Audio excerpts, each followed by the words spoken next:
About a week ago, there was this article on Fox. Shein is the future of fast fashion. Is that a good thing? The answer is no. I feel like most people at this point are familiar with that Shein at least exists. It is an online fashion store where you can, buy clothes. It specializes in incredibly cheap clothing sent directly to the customer from China. And it is quite heavy on the advertisement. If you have been on, it's very big on TikTok. If you've been on there at all, basically, you've probably seen it. And in good old advertisements, just online, everywhere, basically. And before anyone even starts, it is not classist of me to not like these companies. There is this big prevailing idea that it's classist to dislike companies like Shein or Primark or companies that offer products for incredibly cheap.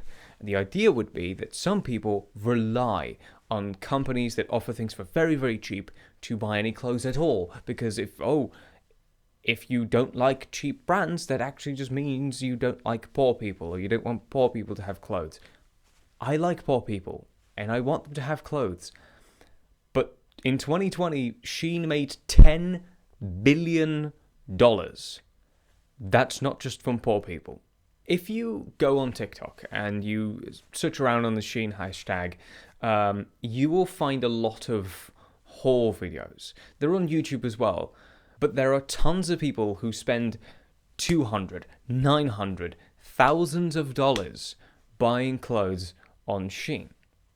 Now, there's nothing wrong with buying clothes or liking clothes. I like clothes. But with Shein, there is a very big emphasis on quantity over quality. Companies like Shein, and especially Shein in particular, have introduced micro-trends. It used to be that a clothing trend would last an entire season. So you would have the spring-summer collection, the fall-winter collection, and the trends would last the entire season. Maybe you'd have to get new clothes next year, but at least for a year, you'd be good. That's changed. So you might be wondering, so what? Who cares if people are buying a lot of clothes? Well, there are some negative effects of these particular types of clothes and this particular type of fast fashion. One blaringly obvious reason is that I think everyone knows that these products cannot be produced for the price they are sold at in an anywhere near ethical way. I think everybody who watches this video is probably old enough to understand that these clothes are made in probably not the best conditions, under not the best pay, with not the highest regard for the environment and the environmental cost of production for these clothes. And another problem is, these clothes are primarily made from synthetic materials. Obviously, they are the cheapest things that you can buy. There is no margin for actual wool or cotton. They're all polyester, or those kind of synthetic materials. And that's a problem, because it doesn't decompose. Cotton and wool decomposes over time. Plastic, which essentially is what synthetic materials are, doesn't decompose, or at least nowhere near as quickly. And because people are encouraged, mostly by social media, to buy lots and lots of clothes, a lot of it is going to end up in landfills. For one, you might not like the product that you buy. It might not fit well, or it might not be what you expected from the pictures.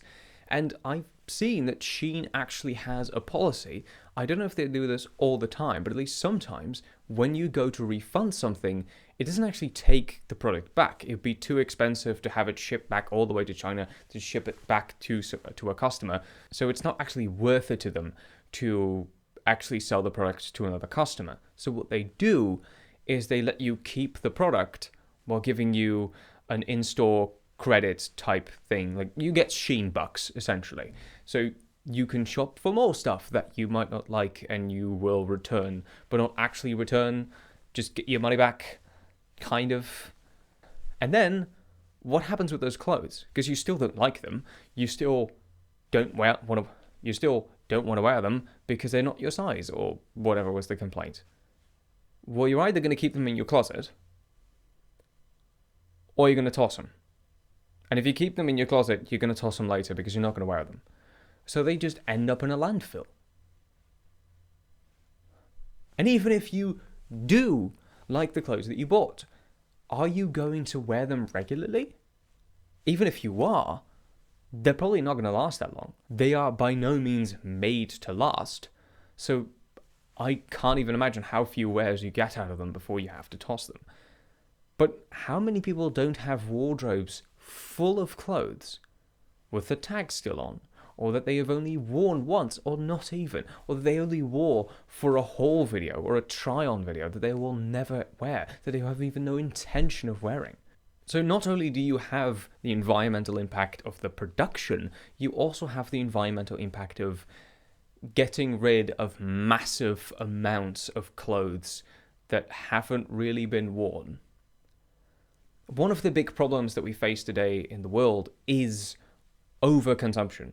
People consume way more than we need or we should consume. Another concern that I have with this type of fashion consumption is that people will probably start to lose the concept of what a fair price for clothing is. If you are used to $5 t-shirts and have kind of just become accustomed to it, you're going to stop and wonder whether you're going to think that a $50 t-shirt is very expensive, despite the fact that, well, a good, decent quality t-shirt made in an ethical or at least somewhat sustainable way is just $50. You can't produce clothing that cheap and have it be in anywhere near ethical ways of production. And because people will lose sight on what is a reasonable price, they will gravitate towards cheaper and cheaper goods because they've become accustomed to paying that little. And I don't think that the higher end stuff is worth it, despite the fact that it would absolutely be worth it, not in the least part because it's made in a more sustainable way. So, how did this happen? Why do people buy tons of these clothes? Because don't people know this stuff? I mean, the primary demographic that buys these kind of clothes tend to be millennial to Gen Z women. But that's also the demographic that is most concerned about climate change. That's also one of the demographics that's most concerned about climate change. So it's impossible that everyone who buys on Shein just doesn't give a shit about the planet or how we produce goods or how we treat workers in third world countries. So why are they doing it? Well, part of the reason is because of these microtrends and the feeling of wanting to belong and influencer culture. All throughout media, social media, but also big Hollywood movies, the idea of having a big walk-in closet with loads of clothes and accessories and shoes and stuff is idealized. The problem with this is that for the average person, this is an absolutely unattainable goal. To buy so many clothes, at least ones that are produced in a fair way, that you can fill an entire walk-in wardrobe is for most young people just simply out of reach. But the only way you can get close to that is by incredibly cheap clothes. Another reason might be that people want to be influencers, or maybe they are influencers. And if you are known and popular on Instagram or TikTok for posting content where you wear and show off different types of clothes, you need to have an extensive wardrobe. If you want to show off a new outfit every day for your entire year, you're going to need a lot of outfits. And the only way you could possibly attain that is by buying clothes from a website where you can get outfits for as little as $30. Especially for women in social media, it's kind of a taboo to wear clothes multiple times. You're really not supposed to wear outfits multiple times. And these kind of brands can be the only way you can possibly get enough variety in your wardrobe to post consistently. Another reason can be that a lot of these purchases are impulse buys. People see something on TikTok that's only, under $10 and think, why not? It's only less than $10. Well, yes, one is only less than $10. But if you buy one of those $10 items every week, that's going to cost you $500 a year. And that is one of the ways these kind of companies make a lot of money.